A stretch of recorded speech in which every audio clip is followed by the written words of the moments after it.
Hong Kong racing heads to Happy Valley on Wednesday night. We're about to look at the final race, race number 9. We've got Paul's top tips for the programme, plus all the best bets to come also. But this Class 3 final event headed by Wind and Grass, who switches from Charlton. He's a 3-time course and distance winner. Tornado Phantom has won twice course and distance as well this season. Eason's had a great season so far. 5 starts, 2 wins and 3 seconds. Gluck Racer returns to action. He's been off since October.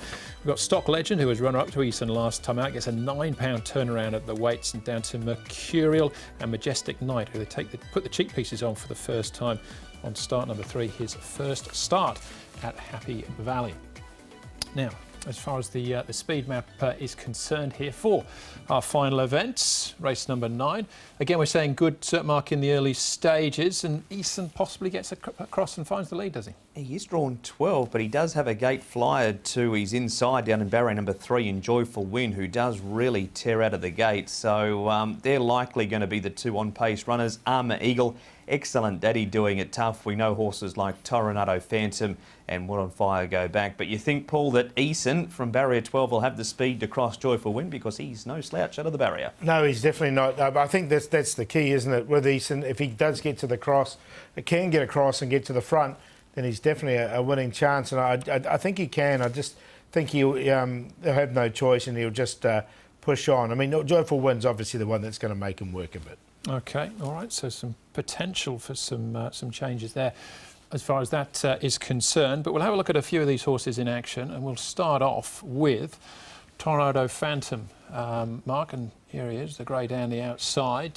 He's been pretty consistent so far, I think, this season, with those 2 wins from the 7 starts, and only missed the frame on a couple of occasions. He has, and this is another night, another horse coming off that rain-affected track, and he runs 4th behind Lucky Swainess. But you go back prior, seconds also to Lucky Swainess, a winner in a Class 3 starts ago. And the other thing this night, Paul, he had barrier 12, much better draw for the grey this week.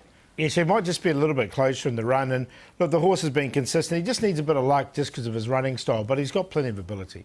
Okay, that's Tornado Phantom. So his previous wins, we can see that the yielding conditions this night where he's run well, his 2 wins have been on a good track, and as it stands, that's what he should strike on Wednesday night as well. All right, we'll keep rolling though, Paul, and this is Eason with his last start win, a good one as well. The other horses to look out for, of course, a Stock Legend in behind with that big swing in the weights, and Mercurial as well. Yeah, no, Mercurial's very honest. He always runs a bit of a race, and it was a nice win here from Eason. I just think from 12, they're going to have no choice but to really push on. He's got a good finish on him. He's a young horse coming through, and he's been consistent and run really well in all 5 starts he's had in Hong Kong. I thought he won with plenty in hand here. Good run from Stock Legend as well. And he pricked the ears at the line too, did Eason. You'll see it on this shot shortly, but does go to barrier 12 and does carry an extra £9. Stock Legend will carry the same weight and draws barrier number 1 again. Don't think that's enough to turn the tables come the end of the race, because the 3-year-old ran through the line brilliantly. You can see there, Andrew, 3 starts at the Valley for 1 win and 2 placings. Loves the 1200. Just all about the early work he has to do. Yeah, from that wide gate, barrier 12, but £9 turnaround for a 2.5 length beating.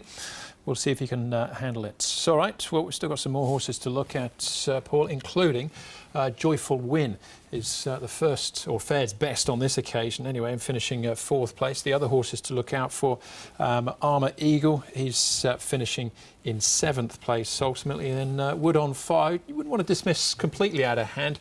He's just 1 place behind him in 8th. Yeah, and he's sort of just been running a little bit below par, Wood on Fire, but earlier in the season he was running so well. Joyful Win, the query I've got with him is the distance, the 1,200 metres. I mean, he runs really well over 1,000, but he's yet to win over the 1,200 and just sort of fades out late. Absolutely agree with Paul. If it was 1,000, a lot more confident around Joyful Win. If you did back Armour Eagle that night, he had an excuse. He did have mucus in the system after, and he was a winner 2 starts ago, beating the Smart Rewarding together. That's Scotch Tycoon winning again there, and I think the form probably stands up, so deserves respect as far as that is concerned. And then we'll finish off, Mark, with Gluck Racer. Now, we haven't seen Gluck Racer since October, so what are we expecting from him? Couldn't even find a trial, Andrew. He bled at track work on the 4th of December, so this is his run behind Rock Your Heart.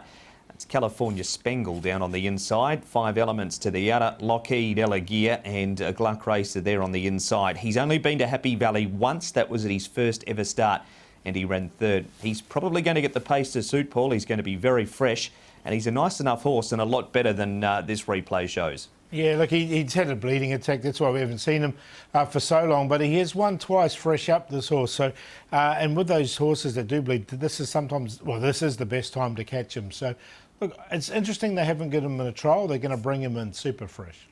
But definitely the horse is finishing in front of them. Some smart sorts there, that is for sure. That's Gluck Racer. The market's saying Eason. Paul, what do you think? Yeah, I'm going to go with Eason. I think he can get across. I think that's the key. We'll know your fate within a couple of 100 metres, but if he can get across and doesn't get a three-wide line, even if Joyful Win does make it hard and he sits outside Joyful Win, there's no problems with that either. So he's on top, Gluck Racer, with that fresh record, Toronado Phantom and Stock Legend. We've talked about both these. I think they're both good chances. 4, 6, 2 and 9. Going with Gluck Racer, actually. First up from a bleed. As Paul said, it is the time to catch them, and he has won 3 from 8. He beat Beauty Migo. I'm a Single Man. He beat him. Then 6th behind Excellent Daddy, and not that far behind Rock Your Heart in the replay we just saw. That was a very talented field. Eason is full of talent, but does carry extra weight and go to barrier 12, so there was that concern. If he gets across, can't see Stock Legend turning the tables on him. And always had time for Joyful Win, even over the 1200. Would much prefer the 1000. Drawn barrier 3. He half kicked on again when only half a length behind Scotch Tycoon over this course and distance last time. But Gluck Racer, first up since October. 6, 4, 9 and 5.